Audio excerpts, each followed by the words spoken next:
In 2014, PM Magazine published an article stating that the percentage of women in chief administrative roles has not increased much since the 1980s. So how much progress have we made in the last decade, and when should women decide to climb the ladder? Allison, Scheck and Shanna Sims-Bradish are here to debate. Thanks to you both for being here today. Thank you. I'd like to get started with you both telling me where it is that you're currently serving and how long you've been in your position.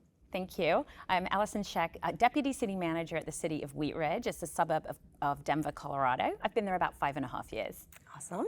I'm Shanna Sims-Bradish. I'm Assistant City Manager for the City of University Park, Texas. I've been in University Park about 2 years, but been an Assistant City Manager in the Dallas area for about 16. Wonderful. So you're both well-versed in these positions. I want to get started with how well do you think we're doing currently when it comes to women in these chief administrator roles? Yeah, the last statistic I saw was about 17%, but I think that was a couple of years ago now. So I do think it's growing. I know it's growing. We see that around us. So we're moving in the right direction, but we're not to that 50-50 mark yet. But you were telling me earlier that when it comes to the assistant roles, that we are doing better. I think so. We don't have any statistics on it. We don't have any true numbers, but both Shanna and I serve on a committee, about a 50-member committee of assistants and deputies, and it's pretty female heavy.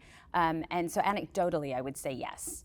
We're doing better in the assistant role. Okay, wonderful. So Shanna, you are currently an assistant city manager. What are your thoughts in staying in that position for the duration of your career? So I personally think it's a good fit for me. I enjoy operations, working with different departments, but I've also been fortunate to work with city managers who have allowed me to really grow and have a great partnership. So for me, I think it's a good fit because I can have the most impact on our organization and it fits my skill set. And Allison, you're also in that ACAO role. Do you see that position as a launching pad or kind of more of a stepping stone?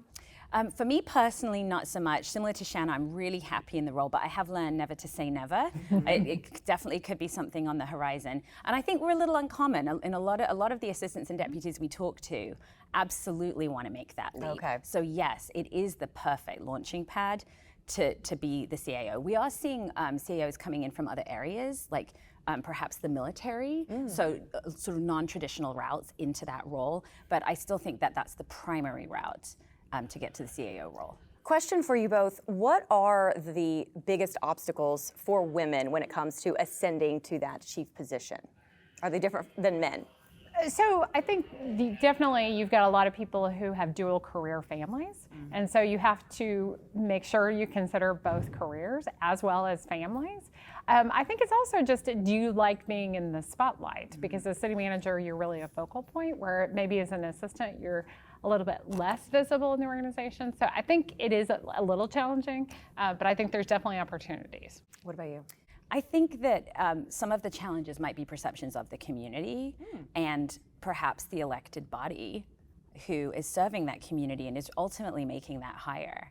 And I think that that's part of perhaps why we're moving in the right direction, but it's just taking a little bit to get there. I think that in some communities, it's hard to imagine a woman at the helm overseeing areas traditionally dominated by men, such as law enforcement, public works and engineering, maintenance, utilities, that sort of area. So I think there's domestic issues, sort of traditional roles, and then also community perception. That's interesting. That's an interesting viewpoint. So final question for you both, the most rewarding part about your current position? The reason I love the ACAO role is because I feel like I get to really work with the organization. So I spend a little bit of my time on the politics, but most of my time with the team, with the staff, really implementing the strategic vision and the initiatives of the organization. And I like spending a lot of my time in that area. It's really rewarding. Wonderful. And Shanna, for you? I would say it's relationships. It's just that you have maybe a little bit more flexibility and time to build those relationships, both with employees and the community, and you can work on some of those long-term projects that really require good partnerships to achieve.